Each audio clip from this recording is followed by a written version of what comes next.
Hello out there. My name is Lawal Akonde, and you are on to Inside Sources. But first, here is my take for the day entitled Fighting Corruption is a Lifeline. On Wednesday in Abuja, at an impressive event, Madam Shehu Garba launched his book titled According to the President. And among the many speeches that was made during the event, Garba and former Minister of State for Petroleum Resources, Dr. Ibe Kachiku, asked for prayers for the ailing former President Muhammadu Buhari. Now, you will recollect that earlier last week in an exclusive report by Empowered Newswire, the news agency had actually reported that the immediate past president, that is President Buhari, is sick and had been recently under intensive care in an hospital in the UK. Let's all keep the former president in our prayers that the Almighty God will restore his health. Amen. Now, one of the things President Buhari gave us clarity about is the need to fight corruption. It was who said it clearly. If we don't kill corruption, corruption will kill us. So now, as we are looking forward to the 2027 politicking and all the debates and all the permutations, let us put the fight against corruption on the front burner again. And now, let us do it more seriously. Corruption is the big elephant in the Nigerian room. When governments make budgets, or even in the private sector planning, the corrosion of corruption can make every planning a complete mess. Regarding budgets, listen to what Mr. Ola Olukoyede, the chairman of the Economic and Financial Crimes Commission, EFCC, said on Wednesday at the National Assembly. I quote him, "If we execute even 60% of our capital budget efficiently between 2025 and 2026, we will empower small and medium-scale industries. We'll build infrastructure. We'll be fine," unquote. What the EFCC boss was trying to say is that we are not able to spend money budgeted as planned because some people steal a good chunk of the money by acts of corruption. Then, still at that occasion, in a patriotic appeal, Olukoyede begged members of the National Assembly to pass, and I quote, "the long-stalled unexplained wealth bill, which will empower law enforcement agencies to prosecute individuals who possess assets grossly out of step from their lawful income," unquote. At the same event, Olukoyede said, and I quote him, "Help me pass the unexplained wealth bill. I've been begging for that for the past year. How do you explain someone working 20 years in the ministry, yet owning 5 luxury properties in Mitama and Asokoro? We are still told to go and prove a predicate offense. That is absurd," unquote. The EFCC chairman is right on the money. At times, I feel we ought to have a way to compel members of the National Assembly to take this kind of appeal seriously and pass such a bill speedily. You wonder why such a bill is being delayed. That the chairman of EFCC had to be begging for about a year now on such an imperative bill, it must be a thing of worry for every Nigerian of goodwill. What are they doing? Why is the National Assembly stalling such a bill? So, Olukoyede observed that Nigeria is at a critical crossroads and the current administration may represent the country's last realistic opportunity to decisively defeat corruption. He added that anti-corruption war is not about personal politics, but it's about the soul of the nation. His exact quote, "This is about rescuing the soul of Nigeria. If we don't act now, united across political lines, history will judge us harshly," unquote. You can say that again, Mr. EFCC chairman. Not done yet with Olukoyede. He also disclosed that the scale of corruption already uncovered so far by the EFCC at the NNPCL is mind-boggling, adding that the agency has only scratched the surface, yet already reveals a troubling picture. Let me quote him. "And we have only just opened the books. If this is what we are seeing at the surface, imagine what lies beneath, unquote. So we see that development planning, national planning, and budgeting, and so on, all of those are no use because of the corrosion of corruption. So let's renew our call on the Tinubu administration and all the governors of the states to make the fight against corruption a serious and strategic one. We must also demand that our politicians in the coalition now, let them tell us what is their plan to fight corruption. This ought to be the heart of the matter, as the national narrative is being hijacked by politicians again. Now they are forcing us to discuss politics. So let us ask them, how are they going to deal with corruption? And how are they going to deal with it properly? The fight against corruption is an imperative, and we also don't want unmitigated persecution of political opponents and other personal vendetta. Let us fight this corruption properly under the rule of law, and we can do it. It's a lifeline for our nation. Any president or any party that cannot commit to do this, to fight corruption, such a party or such a president should not get the backing of the people. And there you have it. Inside Sources will be right back. Welcome back to Inside Sources. Today, as we continue the conversation on the future of Nigeria, I have a very prominent Nigerian leader and politician and farmer who was formerly the secretary to the government of the Federation in the first term of President Muhammadu Buhari. I'd like to welcome Babachir Lawal. You're welcome to Inside Sources, sir. Thank you, Lawal. Thank you very much. Thank you for coming to Inside Sources. Thank you very much. You do a good job here. Thank you so much.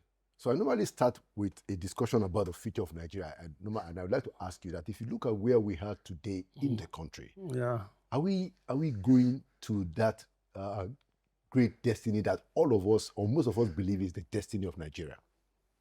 Well, my own personal assessment of this is that we are at the edge of a cliff. With these policies, I cannot see a country, we cannot see us surviving as a country, given the policy directions of this government.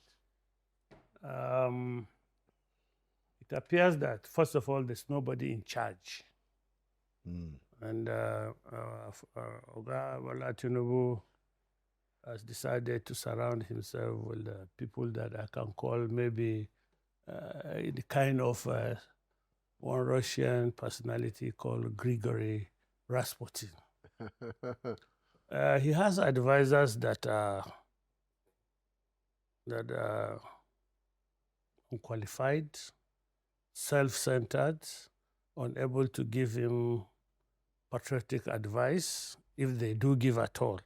It does appear that every minister is a president on his own, in his own ministry. And there's no cohesion in their policies, in their implementation of, there's no budget, in fact. I don't think they implement what is called budget in the sense that we know budget, in which ministries are appropriated money based on programs and projects that they intend to implement in there. These days, we don't see such cohesive force. Budgets are not treated as a valuable source of planning and governance. I think up to now, I think there are still the budgets, the year's budget, up to June. They are still implementing last year's budget. I think we have about 2 or 3 budgets playing together at the same time. Yeah, if there is any at all. And so they conclude the budget. The next thing is there's a borrowing plan coming up. There's money trying to be borrowed from here for intangible projects that you cannot measure, projects that the citizens cannot see and say, yes, it has been implemented. They borrow money from Europe before it comes, it's spent over there, you know. So I don't understand what can Nigeria see. If you ask me, what projects has this government implemented so far that are visible to Nigerians, that have impacted on their lives? I cannot see any. At least in the northern Nigeria, where I'm a frequent traveler, For example, I don't see any road that they are constructing or rehabilitating.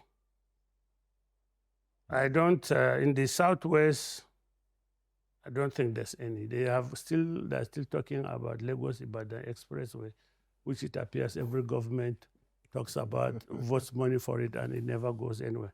They are so-called The coastal Lagos Calabar Road is just a scam. Wow. Every Nigerian knows it's a scam. Even before they started, we knew it would be a scam, and it has become a scam. It has become such that a president can go and commission 30 kilometers of 700 and something kilometer road, which even the 30 kilometers has become a source of controversy. Yeah. So what are they doing with our money?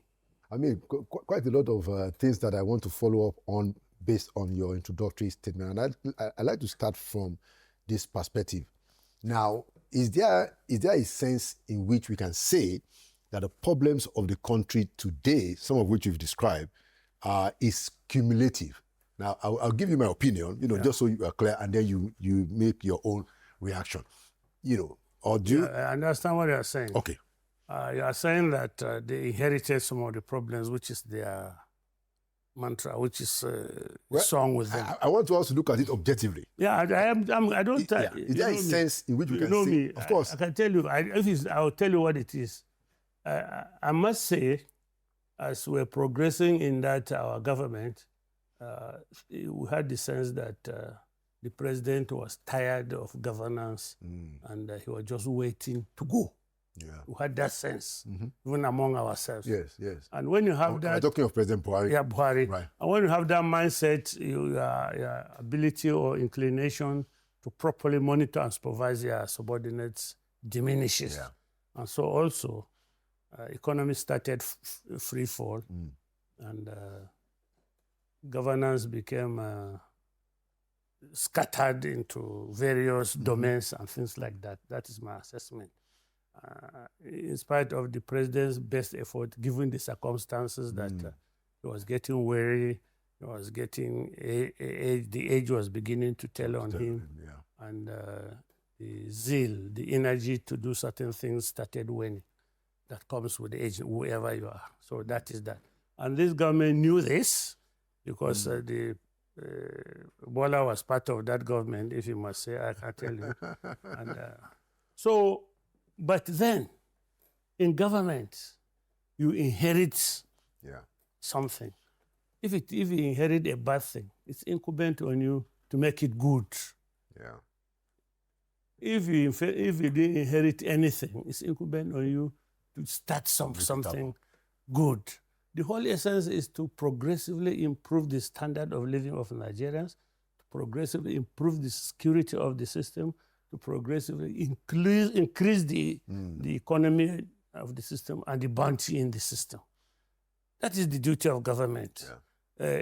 You come with your own policies. You don't have to rely on what the other guy is doing. Start a new one. If it was good, correct it. So it's not an excuse to say, I inherited a bad system, and therefore, as it is going bad, it's not my fault. Because the government has inherited, let's assume, for argument's sake, that they inherited a very bad system. Is it right that they allowed it to exponentially decay like this? It's not right. We've not seen that they have made some efforts to improve on what they made, whether good or bad. Yeah. They have not. They've allowed it to exponentially run down. And hope is lost. Despondency has set in. Insecurity has increased. You cannot feed. I'm a farmer. I know what the farmers face. Yeah. Now, they talk about food security. They have, in terms of their theory of food security, is import, flood the market with food.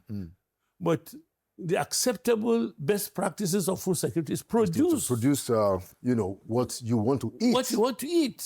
Be able to feed yourself from what you produce. It's not to import what you can produce. It's not to provide employment in foreign lands, in Thailand, in India. Do you think that might be a workable, and you're also a farmer, a workable stopgap strategy? I'm just asking. Well, if it's a workable stopgap strategy, this brings me to one of the problems of this government. their planning is defective. They act on impulse. Before you import, how do you now ameliorate the effect of that on local production? Part of it is to improve the prices of inputs, some of the things that we don't produce here. You know, agrochemicals, for example, farm implements, for example. Right. You know, it will improve the value, the quantity and quality of what we produce locally. Before Buhari left, we were net exporters of rice. We were net exporters of maize. Now, we consume imported maize. Wow. That's a very important insight that only a farmer like you can actually explain very clearly. But let's move along. You know, I wanted you to tell our viewers, you know, because I know that you played a very important role, Mr. Lawal, during the merger. You know, as a matter of fact, there are those who will say that you are one of the key enablers that delivered the ticket. Even the merger. Do you understand? The merger between CPC and ACN before it then formed, you know. Yeah, because, you know, the story is told that you are both close to Buhari and also a confidant of the current president Tinubu. So I wanted to ask, at what point did relationships started to unravel between the two of you? It was not there. It was not at that point. It was at the point of after the primaries. In 2022? Yeah, that is the year, Abi? Yeah. Okay.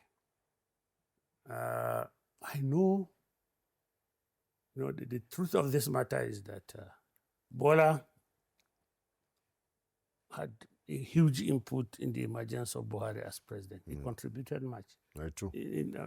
Not necessarily financially, but necessarily his social skills. Okay. You know, to get people, to convince people to. I can tell a simple story. When we went to the convention, that was in Lagos in 2014. 2014. Ending of 2014. Yeah, we could say that Buhari didn't have delegates. Even in Katsina, we were not sure where they were going. Because Atiku was there, and Northwest was their prince. The people. And then there was Kwankwaso too. And there was Kwankwaso, and there was this other guy from Niger. But these were serious people, serious candidates. And you know, Buhari's own persona were afraid. Northwest people were afraid of him. We have a lifestyle that we are leeches of government, and Buhari might not allow that type of thing and things like that. And Emir won't come to the villa to greet the president and go back with the Ghana must go envelope. That type of thing will stop. Yes.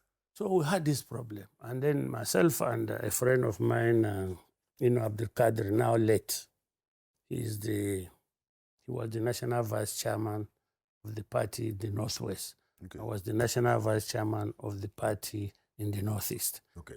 So we sat down. That's the ACN. No. But the merger, it was APC now. The merger now, yeah.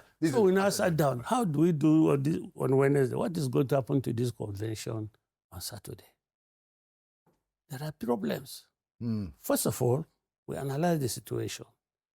This guy, Okorocha. Yes, Okorocha, yeah. A Christian and Igbo man. He too wanted to run. Who was running. He was running, okay. Was running. Now we looked at it. Nigeria runs religious politics.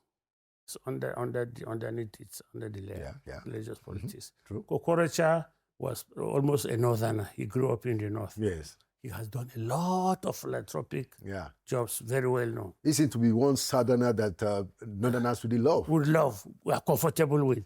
So we calculated that if Okorocha were to get all the southeast votes and the northern Christian votes, and add to poach so one or two Igbo votes from Delta, from Rivers, and so on and so forth, and add to so he will carry the ticket. Oh, wow. That was our permutation. Because now Kwankwaso, Atiku and Buhari, they're going to split. They are going to share the rest. So we went to Ashwaju around 3 a.m. This was a few days before the election, primaries. 2-3 days before the primaries. I laid this on the table. See, you people, you have to support. You have no choice but to support this man.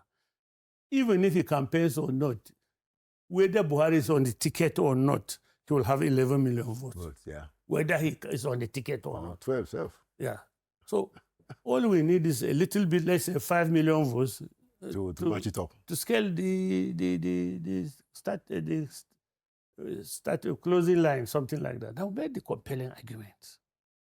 So why did we enter the merger? To get these votes, the balance of these votes from the Southwest, 6 states.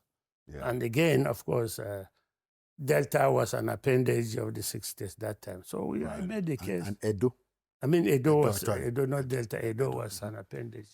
And we added this and we argued, and he saw the logic. That's actually you saw the logic. Yeah. It's better to join the winning ticket rather than support the losing ticket. And he saw the calculation, he saw the logic, and agreed that Southwest will deliver for Buhari. At the primaries. At the primaries.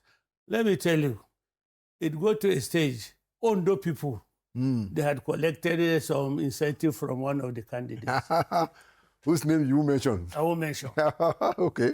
But they were forced to they had to refund this money. Oh, wow. After Ashwaju... Well, after the Southwest had taken a decision on where they were going. Not necessarily Ashwaju. People like this, they were also key. My friend Lure, who was the vice chairman Northwest. Okay. Also key. He was part of our trio. Right. Inua, Lure, and myself. Okay. We do our things together. That's how we got to the convention. Now, sure, that Buhari will win. And when the Northwest people realized that Southwest was going to go with the Buhari, it's better not to anger Buhari. So because if we don't vote for him and he's going to win, we're in trouble. Wow. So this type of skills that he brought to the system and among other things contributed to Buhari's victory. So before you continue, so you are saying that actually before that primary, it wasn't clear. No, it wasn't Buhari clear. was going to emerge. No, we're not. Although the impression that was created there was that this whole merger was for Buhari. Exactly. The impression was that the merger was to make Buhari president. But suddenly the environment looked so fair for everybody, and these others jumped in and felt that they could get their ticket. But eventually, our skills, Bola is persuasive, he's politically analytical, and that is it. He knows how to negotiate these things. Okay. And so give it to him. He has this type of skill. Right. So we developed, and he won this thing. When we formed the government, I can tell you, in that cabinet, Bola didn't have a nominee. How did that happen, SGF? How did that happen? Because I saw that myself, and up to now I didn't. It's the problem with Nigeria. You elect somebody, push somebody into office, he gets elected, he begins to think that he's an emperor. He doesn't need anybody's advice to do anything. It's part of our problem then and even now. No. But he doesn't, he's an emperor. Because the system didn't sit down and decide who gets what and how. So our boss gets to Villa and is an emperor and a soldier, of course, that thinks he can do whatever he likes. And I can tell you, the people that eventually he picked as his ministers, they were not people Bola would have recommended. You know this very well. Yes, yeah. And Bola took offense. Yeah. This is interesting because I've said here, on my own intervention that I know that during the Buhari time, for at least a good part of it, that Tinubu was marginalized. Yeah, and I was the SGF. Yeah. I will know what of course. Him. Sort of maybe coming through me, I have this problem here, so what I can do. So that was where the problem started, because that was the show you were trying to narrate to us. Yeah. So I managed the system. At one time, I told my boss, I think you are treating me, you put me in this government as somebody to manage the Yorubas for you. He said, of course, they are your people now. Of course, I'm their people. And of course, because of Bola, I was like on their side. So we go there. Now, I therefore know what Bola did, what he contributed to make Buhari president. So when he told me that he's interested now to try his luck, but I need your support, I said, you are my friend now, I support you. Why not? You can do this job. I know it. And I mean, I've seen your track record. One of the things that nationally you must take into cognizance is ethnic diversity, religious diversity, because, and I know you can do this. I surveyed your executive council in Lagos, where people from Oshun, from Ekiti, Hausa, Igbo, why in our cabinet? That is a smaller template to be implemented in Nigeria. And I mean, next again, nobody will dispute that under you, Lagos boomed economically. It's a smaller template. In everything, as an engineer, we always make a small model. Right, that can then be scaled up. So you have this case, Bola. And I said, you are my friend now. What are friends for? So we started this thing. Okay. Started on and on and on. And one of the advice I gave him, like other, I said, look, it's 2 years to the election. We cannot start campaigning now. So this was 2021. 21, 22. It's too. Our man will put 6-inch nail into our head. Skull if we do it now, because it will distract from his government. Yeah. And he know he doesn't like that. Yeah. So, but we can do something. There are key stakeholders that you can visit, like you told me now. Tell them too. Because if you don't tell them and somebody gets there before you, they are lost to you permanently. These are honorable men. So I advise you to begin to visit private visits in the night, not public. Talk to this man, talk to this man, talk to this man. And we discussed that and he agreed. And he took the advice. And he took the advice and he started doing it. When it was time to now go full blown, I met him. Sir, time to do full blown now. And like I did with Buhari, we advised we start with a small team. In Buhari's time, I used to call it core team. Okay. One, maybe small guys from each state or so. So I'm planning to start with 12-man team. We could expand as necessary.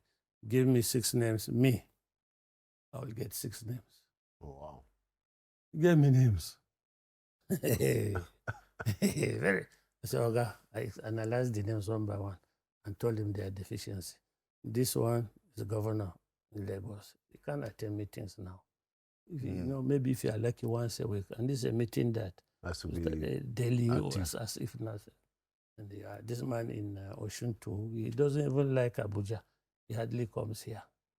Governors don't have time for this type of meeting. They will come, but occasionally, but not in the frequency that will make me. And then their involvement will be limited. The order of his team.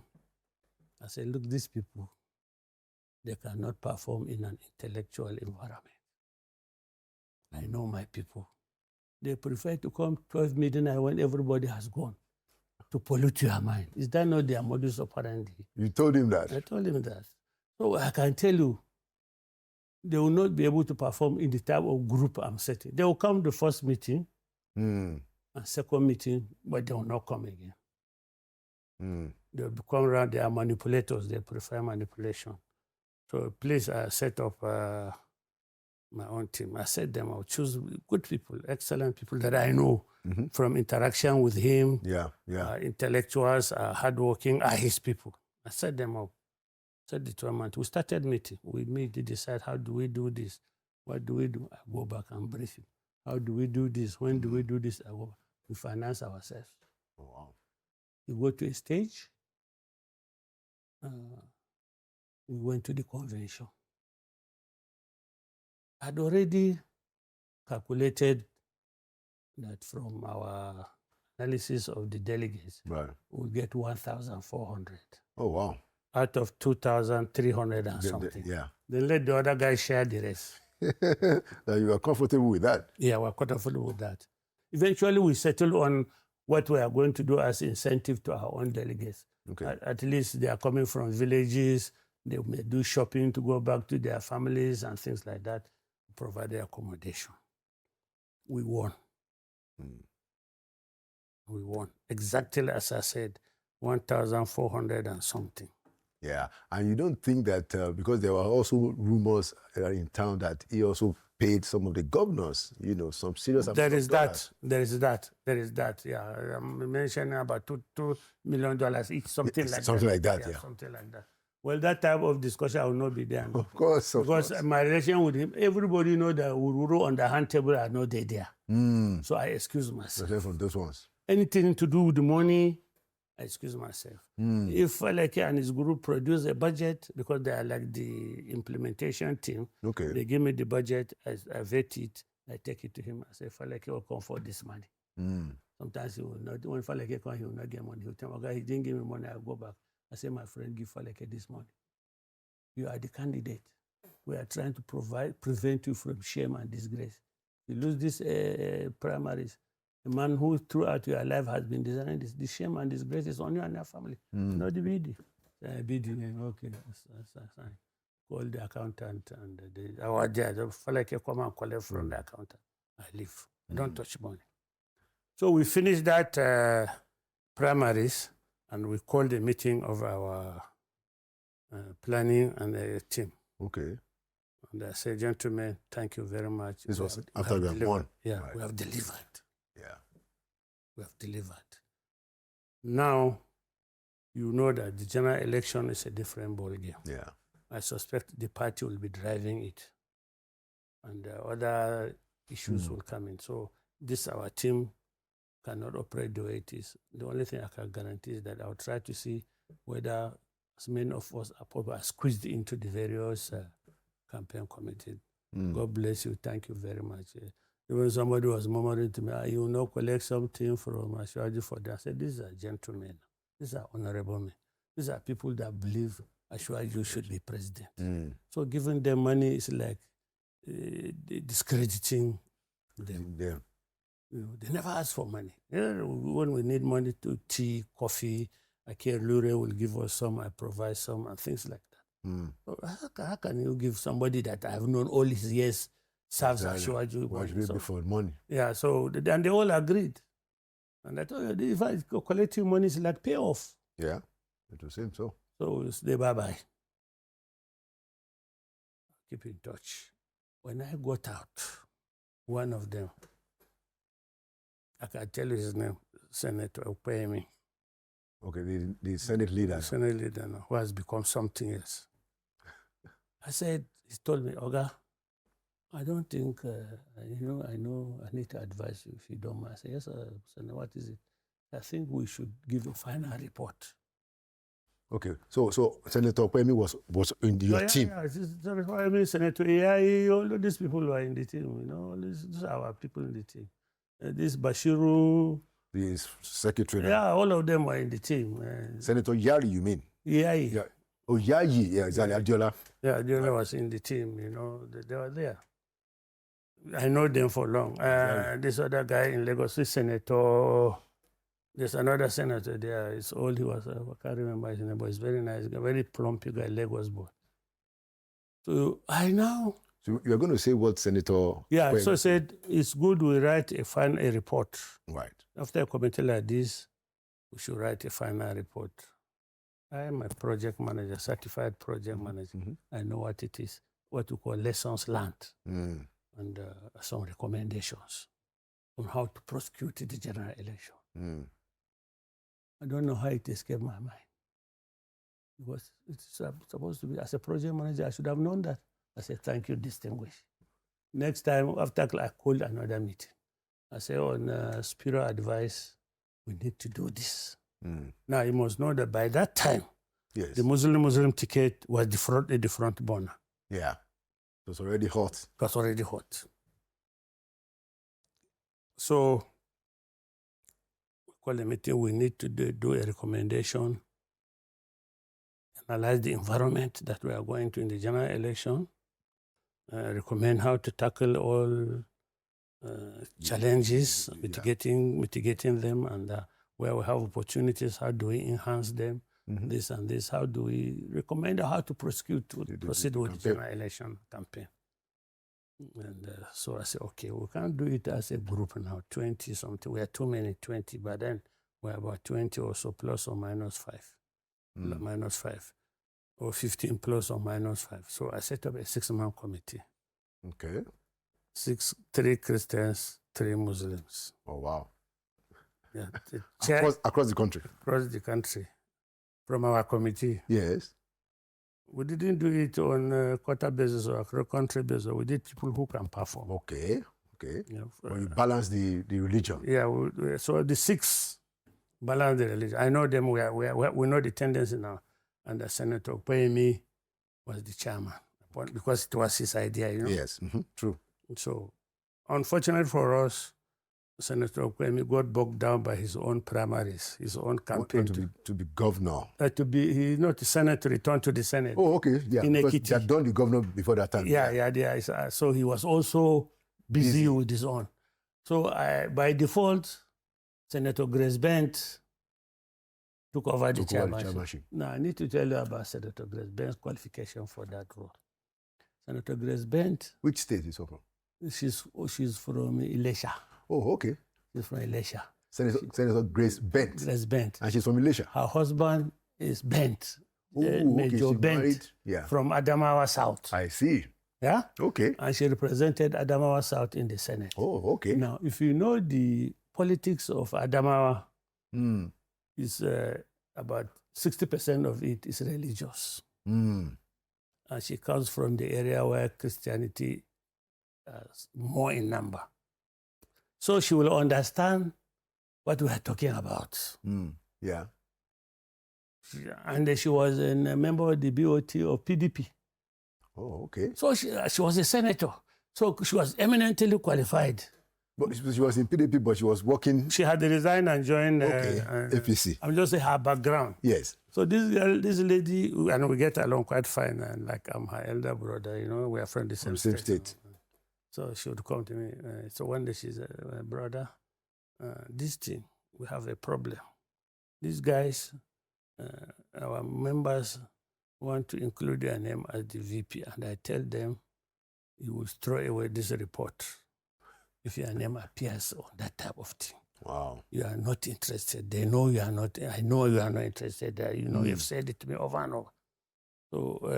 So sir, that's why we cannot proceed. I said, why? I don't want it. And you are right about what you said. I cannot submit a report, even if I'm interested. Yeah. I cannot recommend myself. Yes, yeah. It's not done. I said, thank you, sir. She went back and gave me a report. The draft of their report. I read it. So they changed the recommendation? Well, I don't know what they did. I wasn't in their subcommittee. But what the report now said is that the vice president should come from the northeast or from the northwest. Either of these two zones.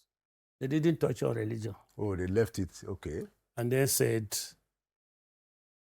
listed 6 names from the northwest. Listed 6 names from the northeast. And one day she came to me with the draft report. They did say, Madam, these are not issues. There was particularly a name from Taraba, a senator, whom I don't know. So I said, Madam, these names, I hope you people didn't go to the market with it. She said, everybody knows we are finished if we try that. Everybody's afraid of him now, sir. I said, okay. Now, I want you to go back. These 6 names in the notice, I want at least 2 paragraphs on why you think he's qualified to be VP. Take in mind that a VP could be the president. Yes. In the eventuality of a disaster. Right. So their qualities, their qualifications, specification for the job is the same. Yeah. Also, we want to win election. There are 2 conditions for winning election. Number of votes or money to buy, finance the logistics to convince the voters. This VP, what is he bringing to the ticket in those companies? On those 2 issues. Is he going to give us money that we can spend and advertise and do things and move? Or is he going to give us votes? Is he so popular that his presence brings votes? I want you to go and give us this analysis along this line. For all the 6... For each of the 6 here, this year and each of the 6 there. My sister went after 2 weeks. She said, that's the elder brother. Yeah. We can't do this to you. I said, what can't you do? He said, this thing we want us to do on these candidates. Because to do it, we must interview them or interview people close to them. To gather this information, there's no way we can do it without them knowing something is going around. Planning. And that's the last thing you will want. I know you. I said, of course. Should it leak? So he said, okay. So if in that case, expunge the names. Okay. Just leave a sentence. We recommend that the vice, for social reason, the vice president should come either from the northwest or from the northeast.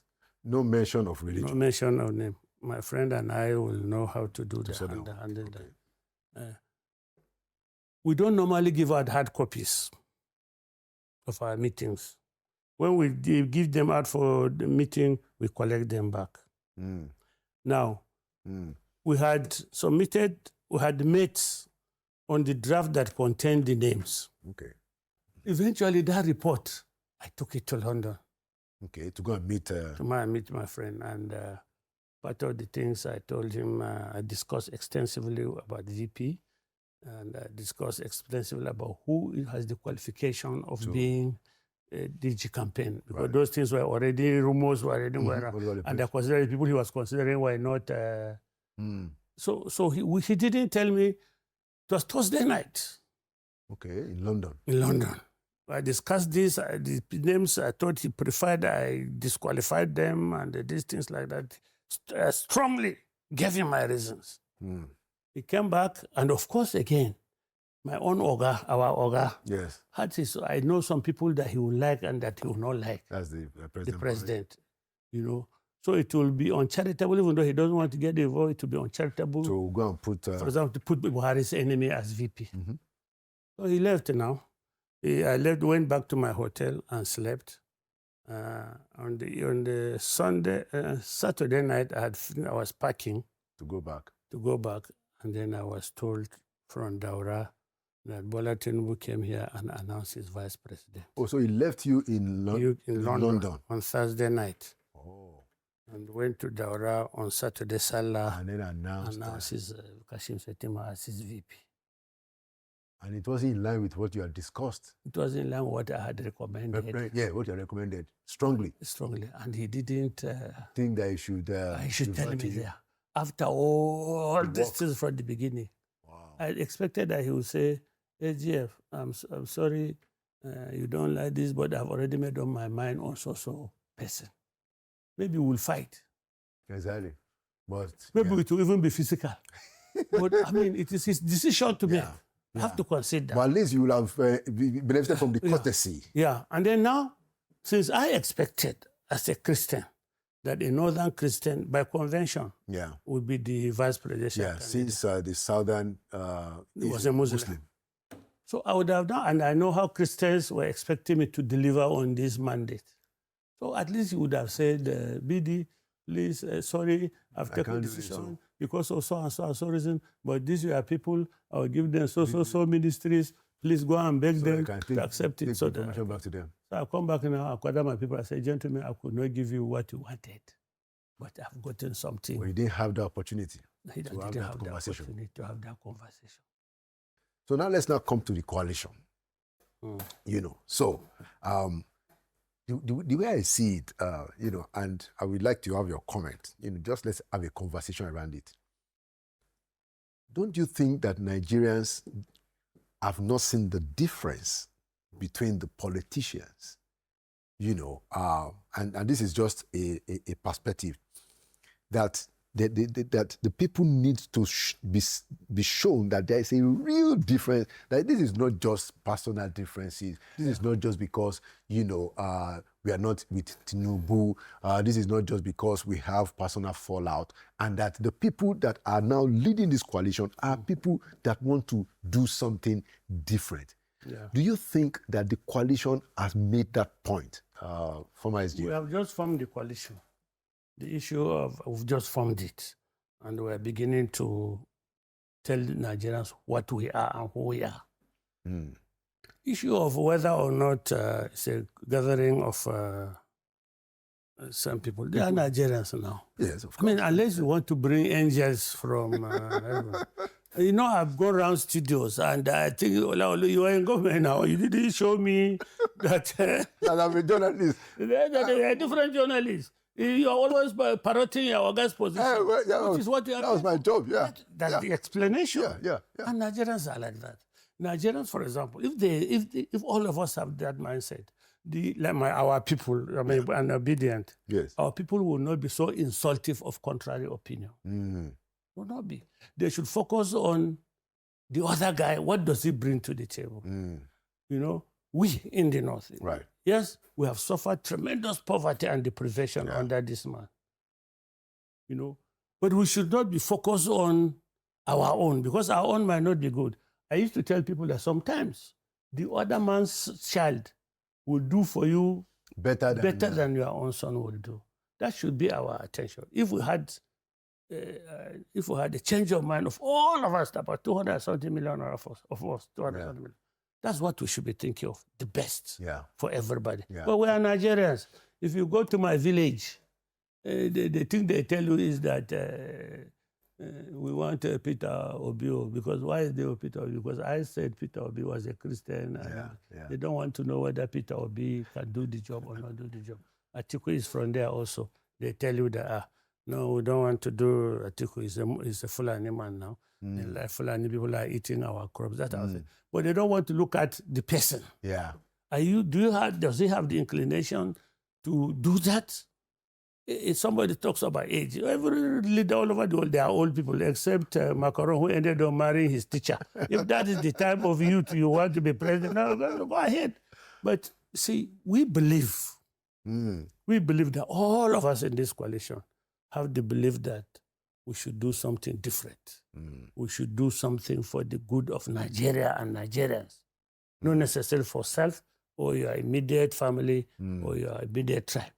We all agree with this. We all agree with this. Okay.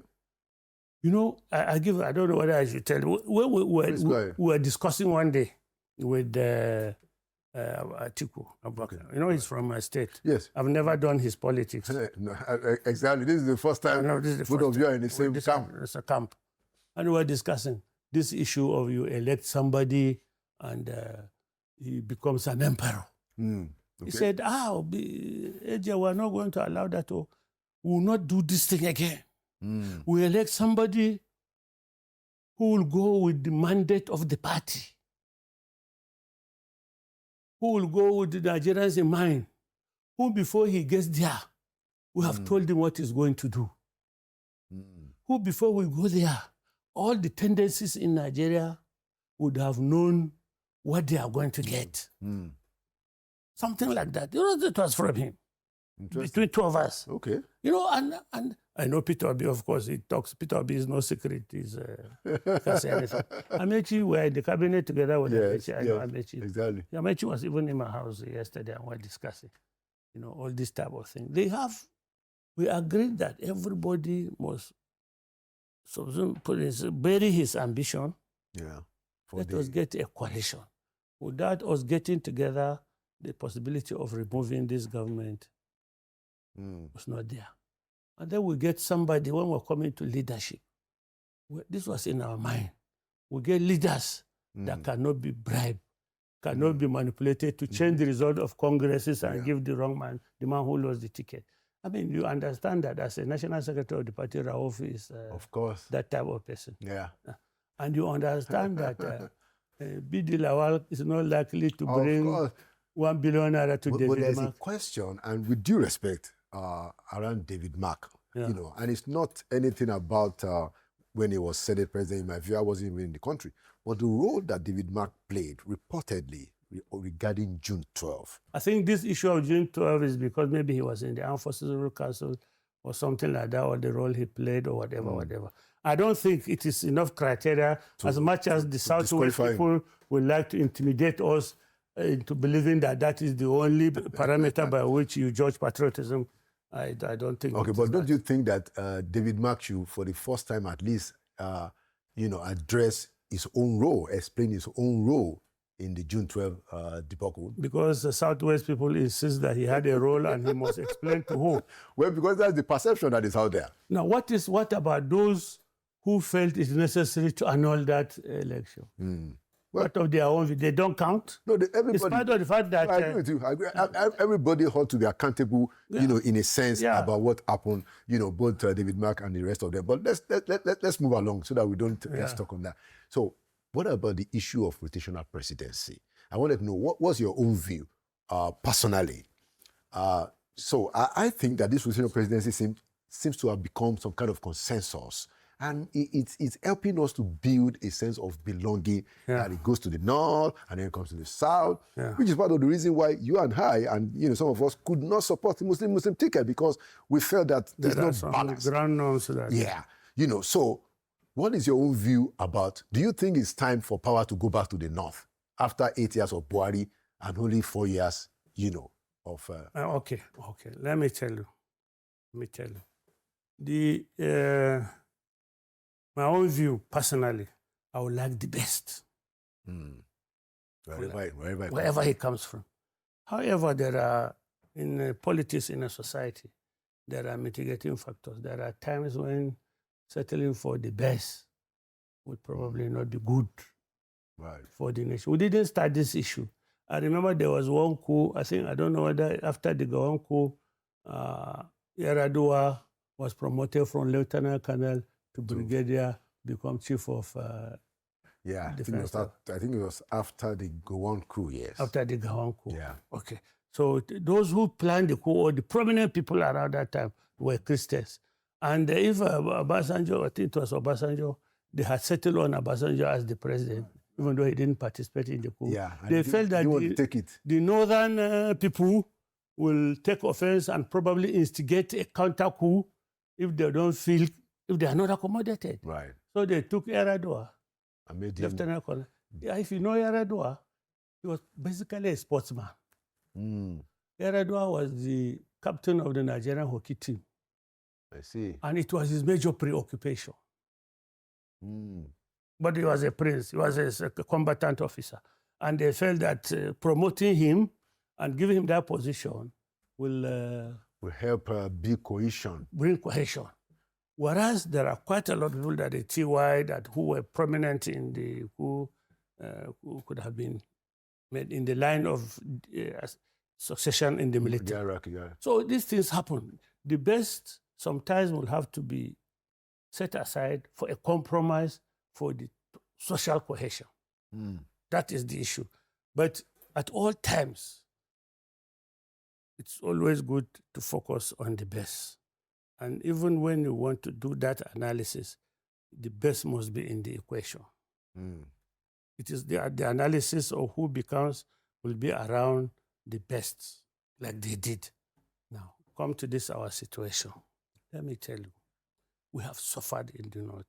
I mean, the suffering is endemic, it's pervasive, it's personal. Specifically under the Tinubu presidency, that's what you're talking about. Yes, I mean... So because of the close relationship between you and the president, yes, how you have been very close all the years. Yes. If he were to call you and say, BD, let's solve this problem. Please, let's meet. Do you have that chance open? If you were to call you and say, BD, hey, BD, Kai, what are friends for? Yes, I agree with you. The people say that, and there's another one that say, people say, take it because of us. That type of thing. Now, if I go to market now, yes, this central market, people will be looking at me. Sir, I know you somewhere. I'll just continue and say, Babachir, Lawal. They'll start, sir, God bless you. We are with you. We are with you. I have become a hero, sort of. To myself. I wonder,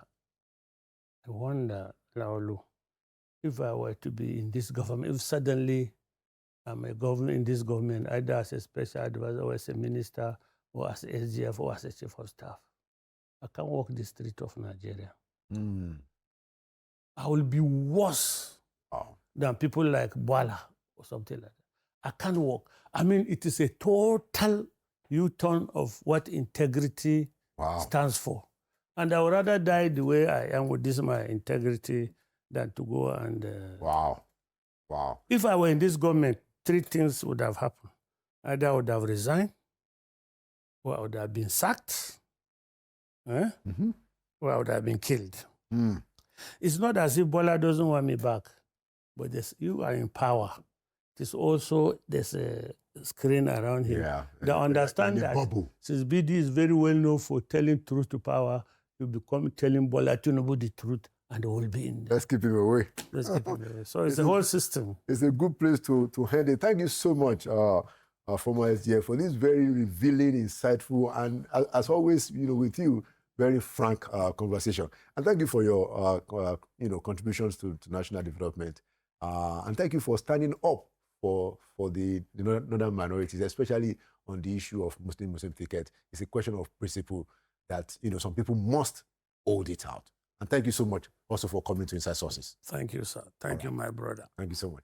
And there you have it, another edition of Inside Sources. Like we always say, Nigeria will prevail. Nigeria will prevail because we will not give up. And one day we will get a break. My name is Lawal. Thank you for watching, and by the grace of God, I'll see you at the next edition.